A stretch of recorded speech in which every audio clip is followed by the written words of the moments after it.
সব সময় বাজার থেকে পনির আনার কি দরকার, যদি আমরা বাড়িতেই এত সুন্দর করে পনির বানিয়ে নিতে পারি। চলুন আমি কিভাবে বানাই বাড়িতে আপনাদের সঙ্গে শেয়ার করছি। আমি এখানে 500 গ্রাম মতন দুধ নিয়েছি, আপনারা চাইলে বেশি নিতে পারেন। দুধটাকে ভালো করে আমরা ফুটিয়ে নেব। দুধটা ফুটে গেলে আমরা এখানে ছানা কেটে নেব। ছানা কাটার জন্য আমি এখানে ভিনিগার ব্যবহার করেছি, আপনারা চাইলে এখানে লেবুও ব্যবহার করতে পারেন। একটি গ্লাসের মধ্যে 2 চামচ মতন ভিনিগার আর 2 চামচ জল মিশিয়ে মিশ্রণটিকে আমরা দুধের মধ্যে দিয়ে দেব। এই যে দেখুন, দুধটা কেটে একেবারে ছানা হয়ে গেছে। এবারে একে কিছুক্ষণের জন্য ঠান্ডা হতে রেখে দেব। এই রকম একটা সুতির কাপড় নিয়ে তার মধ্যে ছানাটাকে ঢেলে দেব। তারপরে ঠান্ডা জল দিয়ে ভালো করে ছানাটাকে ধুয়ে নেব।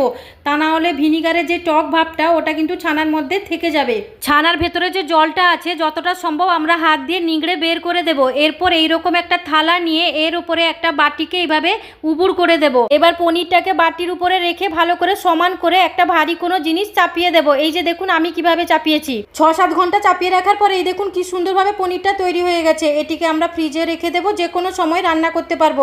যদি ভিডিওটি ভালো লেগে থাকে অবশ্যই লাইক, কমেন্ট আর শেয়ার করে দেবেন। টাটা।